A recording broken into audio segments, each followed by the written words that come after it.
My name is Michael. The story that I'm about to tell you happened to me when I lived in the small town of Hamilton, Montana. I never believed in ghosts or spirits. That was until I saw that red balloon. It was a hot summer day and I was walking home from school, kicking stones along the way.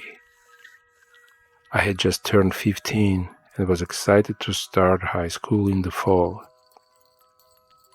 I didn't know then that my life was about to change forever. As I walked down the deserted street, I noticed a red balloon tied to a lamp post. It swayed in the light breeze, its bright color standing out against that dull gray of the city. I couldn't help but feel drawn to it, like it was calling to me. I approached the balloon, feeling a sense of unease. As I got closer, I noticed a note attached to the string. It read, "Follow me." I hesitated for a moment, but my curiosity got the better of me. I started following the balloon, my heart pounding in my chest. It led me down a dark alleyway, the only sound, the rustling of the balloon against the brick walls. Suddenly the balloon stopped. I looked around, but there was no one around.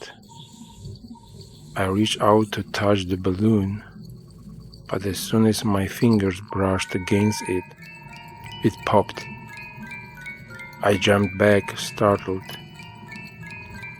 That's when I heard the whispers. They were soft at first, but they grew louder and more urgent. "Get out," they hissed. "Leave now."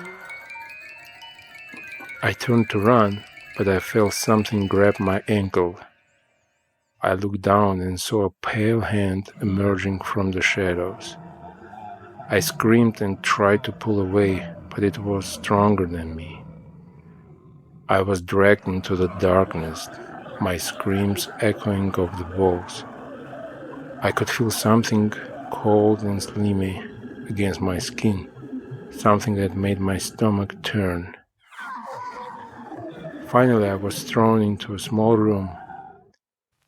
The walls were covered in blood, and the stench of decay filled my nostrils. I tried to stand up, but something was holding me down. That's when I saw her. A woman, dressed in a tattered white dress, was standing in front of me. Her eyes were black pits, her skin ashed and cracked. She smiled, revealing sharp yellow teeth. "Welcome to your new home," she said, her voice like ice. "You'll never leave here." I tried to scream, but no sound came out. I was trapped, alone in the darkness with a ghostly apparition. Days turned into weeks, and weeks turned into months. I lost all sense of time, trapped in the small room with no hope of escape. The woman would visit me and bring me food occasionally, her twisted grin sending shivers down my spine. One day, I lay on the cold, hard ground. I heard a sound. It was faint at first, but it grew louder and more distinct. It was the rustling sound of the balloon against the walls. The red balloon. I looked up and saw it in my room, floating just out of reach. I felt a surge of hope, of courage. I knew then that I had to escape. I pushed myself up, ignoring the pain in my limbs. I reached out and grabbed the balloon, feeling its soft rubber against my skin. That's when the woman appeared. She was furious, her eyes blazing with anger. "You can't leave," she screamed. "You belong to me." But I was determined. I held on tight to the balloon and closed my eyes. I felt a rush of wind against my face, and then suddenly I was free. I stumbled out into the daylight, gasping for air. I looked back and saw the woman, her twisted face contorted with rage. But I didn't look back for long. I ran as fast as I could, not stopping until I was safe at home. I spent the next few years trying to forget about the red balloon and woman in white. I focused on my studies, got a job, and tried to live a normal life. But no matter how hard I tried, I couldn't shake the feeling that something was watching me, that something was waiting just out of my sight. And then one day, I saw it again, a red balloon tied to a street outside my office. I froze, my heart racing. I tried to ignore it, but it was like a magnet, drawing me closer and closer. I knew that I shouldn't follow it, that I should just go home and forget about it. But I couldn't resist. I had to know what was waiting for me. I followed the balloon down a deserted alleyway, my senses on high alert. I could feel the hairs on the back of my neck standing up, and cold sweat breaking out on my forehead.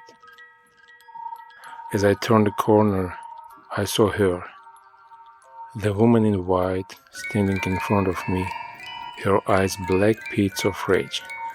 "You should have stayed away," she hissed. But I wasn't afraid anymore. I had faced my fears and I knew that I could beat it. "I'm not afraid of you," I said, feeling a surge of confidence. The woman laughed, a sound like nails on a chalkboard. "We'll see about it," she said, and then she lunged at me. I was ready for her. I had brought a crucifix with me, and I held it up in front of me. The woman recoiled, her skin sizzling and smoking. "You can't hurt me," I said, my voice strong and sure.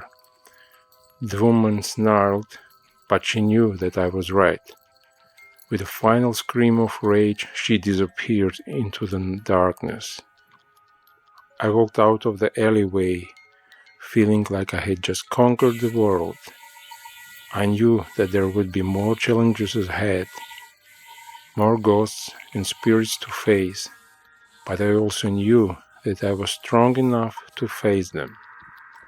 And as I walked down the street, the red balloon trailed behind me. I knew that I had finally found my purpose in life. I am a ghost hunter from now on, and I'm ready to take on everything that comes my way. Thank you for watching. Make sure to subscribe to our channel for more creepy videos like this one.